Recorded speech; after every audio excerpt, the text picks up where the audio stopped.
Like, my absolute dream would be to run 10Ks, not in any particular time, but just do it without feeling like you're gonna die. Hello guys, welcome back to my channel. My name's Conagh if you are new. Today's video, I'm going to be chatting all about running, my favourite topic. I have made a video similar to this before called How to Run from a Beginner's Point of View. I'll leave that in the description box down below if you want to check it out. That's kind of like my perspective on how I got into running, what I would recommend to start running. This video is going to be all about how I feel like I've improved, because I have gotten so many questions about how I've improved so much, which is funny because I think when you put things out on the internet, people think it's like an overnight thing, or it feels like an overnight thing, when in reality I literally started running at the end of last year. So it's been many months of working at something to try and get better at it, so it's not like, oh, I just improved like that overnight, you know? Good morning. I am on a run right now. I've decided that I want to do more cardio because I've said time and time again I want to get into running, so hopefully this is the start. We'll see, but I'm kind of just, you know, running, walking. Like, my absolute dream would be to run 10Ks, not in any particular time, but just do it without feeling like you're gonna die. But I've made a list on my phone of some of the things that helped me as a very average runner improve my speed, improve fitness, my endurance, just everything that has helped me get better as a runner. Disclaimer, I am not an expert whatsoever, don't have any qualifications, so take everything I say with a grain of salt.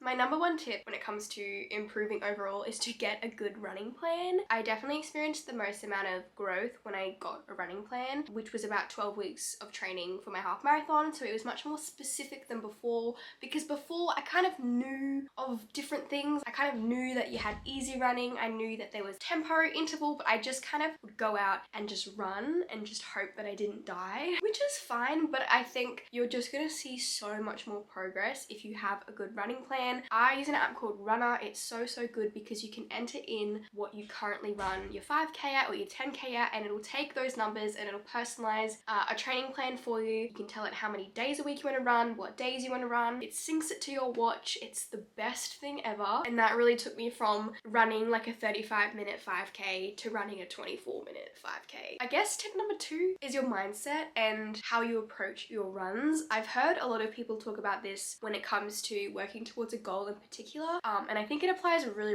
well to running, which is the rule of thirds, which essentially means 1/3 of your runs should feel shit, 1/3 of your runs should feel okay, and then 1/3 of your runs should feel really good, because you're not gonna feel good 100% of the time, maybe not even 50% of the time, which the rule of thirds is really helpful. I've probably had like a handful of runs that have felt absolutely phenomenal, and then I've had heaps of runs that have felt okay, and I've had a lot of runs that have felt terrible. The last 2 runs that I've been on have felt terrible, and I feel like I've lost all my fitness, which is not the case, but just trying to remember that, okay, 1/3 is gonna feel really good, 1/3's gonna feel a bit shit, 1/3's gonna feel you know, and that's okay. Another thing I want to chat about is your easy runs and making sure we are taking them easy. When I say easy runs, I'm not saying that like, oh, a 9-kilometer run for me is easy. If I'm saying it's an easy 9K, the easy is referring to your pace. So you want to run it where you feel comfortable enough to have a conversation with someone, or you're keeping it in zone 2. Why not be in zone 3? I find that I have to go borderline walking for my runs to stay like really low, but that is the thing that's going to help you increase your endurance. It's going to build your base, and that's the things that is going to make you go faster, is taking your easy runs slow. And it's very hard to do, especially if you're running around with other people,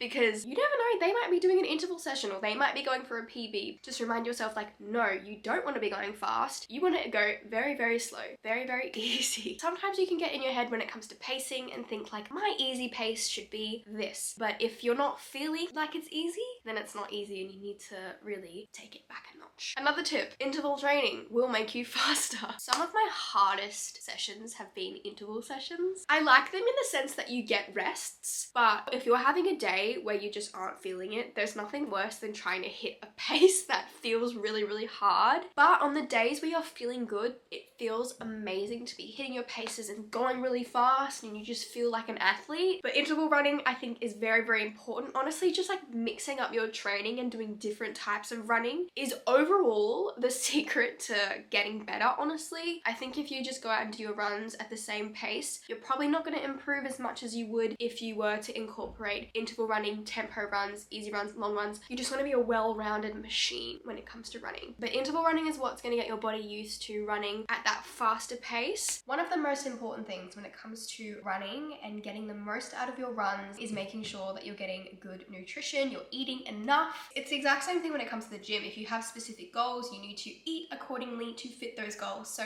quite literally running, you need to make sure you're putting in enough fuel so you can go.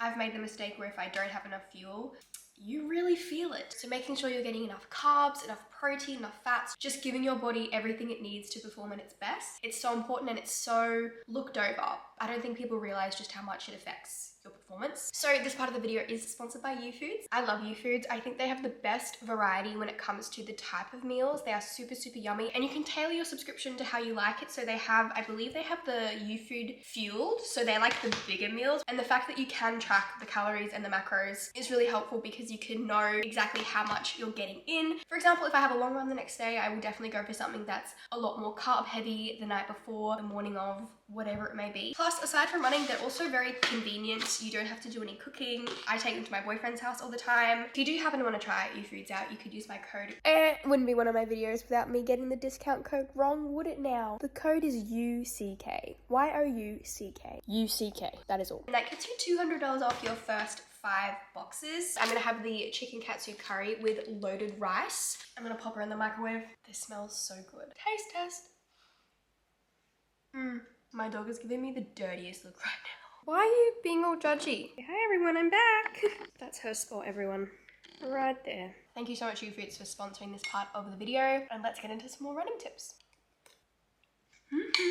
It's so good though. Another thing that you want to be thinking about is, do you have good running technique? Are you running in a way that might be causing injuries in the future? If you feel like you do get pains while you run, definitely maybe go to like a running clinic where they can analyze your running and give you advice. I'm not saying that I have perfect running form, definitely not. I actually really want to do that and go get it tested. But I always try and follow like what other people have recommended, keeping your shoulders relaxed, because if you are really, really like uptight and rigid, it's going to impact the way that you run and the way that you feel. I will also leave some other running influencers down below that I think are really, really helpful, and obviously most of them are way more knowledgeable than I am. Also, when it comes to technique, another thing to think about is your cadence. Cadence refers to the number of steps you take in a minute, which you do want to run at a cadence that feels natural to you. But for me, when I actually tried to focus on increasing my cadence, it actually made quite a big difference. I did speak about it in a vlog, and I was like, I've never noticed such an improvement like instantly from changing something. Obviously, you don't want to alter your cadence so much that it makes you run uncomfortably or anything like that. But sometimes I find that if you increase your cadence, you're not necessarily putting in more effort to go faster, but you go faster because your cadence is increased. You get my drift? Because you can run at the same speed, but your cadence can be very, very different. But honestly, there are entire YouTube videos on cadence, so definitely do your own research there. But increasing your cadence can also help with knee pain because you're spending less time on the ground. You're like lighter on your feet. Maybe think about your cadence. Another thing when it comes to fueling your runs is if you're doing a long run, maybe think about taking a gel with you. Heaps of gels on the market. They're definitely not a necessity, but I definitely think if you use them right, they can be really, really good. Even like taking like lollies with you on long runs. Electrolytes is a big one, because if you're just drinking water, you're not actually replenishing your electrolytes that you lose when you sweat. So making sure you have enough sodium from those electrolytes is very, very, very important, and it makes a big, big difference. I love this brand because it's like no sugar, no nasties and stuff like that, and it tastes really good because it does kind of have that salty taste. Another thing that I think is very, very, very important, and something that I did not take seriously enough towards the end, is strength and resistance training. Especially if you are trying to work up to a 10, 21 marathon distances, you need to be doing strength and conditioning because your muscles need to be able to carry you that way. Before I started running, I always thought the thing that let me down was the cardiovascular side of things, which it definitely does come into play. But for example, when it came to the half marathon, the thing that is the hardest at the end is honestly just the fatigue that you feel in your legs and the pain from running for so long. I'm in so much pain. In terms of breathing, like, you're fine. It doesn't, I just spat. It's just the fatigue in your legs. So that's why strength training is so important. Like doing your classic squats, deadlifts, movements that are going to transfer over to running are vital. And I definitely notice a huge difference when I am on top of my strength training when it comes to running combined. You feel so much stronger and you feel faster. And it also helps to minimize injury if you are strengthening your hips, your ankles, your glutes. Your glutes actually come into running a lot more than you think. It's just a whole circle. You need to make sure that you don't neglect strength training. I need to tell myself that. So when I jump into my next training block, that is something that will be a lot more paid attention to. I think my mistake last time for the half marathon is I was running 4 days a week, which I think was just a little bit too much, and it didn't leave me as much wiggle room for like rest days and actually getting to the gym. But learning experience, you know? A little bit more into the physical side of running. If you are just getting into it, try and run somewhere flat, because running up hills makes it very, very hard. It is good in some sense because it makes you fitter in a way because you're going up a hill. Try and run somewhere flat. Using your arms, especially if you're trying to go faster or if you are trying to go uphill, makes a big difference. I feel like people don't talk about that as much, but using your arms to propel you along is really, really helpful. And when it comes to breathing, I've heard I've heard Natasha speak about this before, and essentially a good way to try and breathe if you feel like you are getting a bit out of breath is to take 2 breaths in through the nose and then out through the mouth. So it's like, my nose is blocked, so I apologize. That's like a more optimal way. I think some people disagree with it, but I find that it does help a little bit when I'm running. Another thing is to almost hold your breath for 3 seconds while you run, which might sound counterintuitive. Sometimes if I like take a deep breath in and then go back to like puffing or like breathing quickly, panting? Is that really helps to kind of slow my heart rate. That sounds so weird. Lower my heart rate and calm myself down a little bit.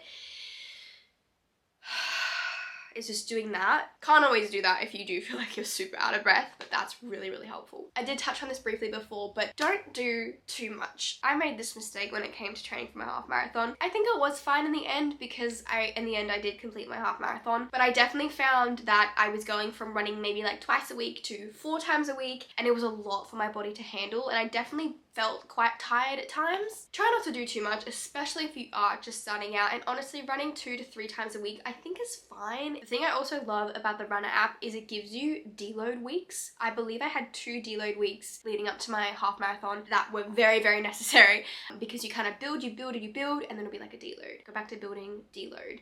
Deload meaning that the amount of effort and training and mileage is pulled back, so it gives your body a bit of time to relax and chill out for a second. Another question I get all the time is, how do you feel motivated to go on runs? I definitely am probably at the lowest motivation I've been throughout my running journey at the moment, but I think that's pretty normal after doing a half marathon. I saw someone say this once and I think it works so well, particularly if you are training for something and you want to be disciplined, and you know you might have a run to do that day where you're like, don't particularly want to go, but it needs to be done. I think there is a fine line between being disciplined and listening to your body. But one thing I saw was, if you don't really want to go on a run, but you think you should, you'll probably feel better for it. Just start running for 10 minutes. And if you still want to stop after the 10 minutes, then stop.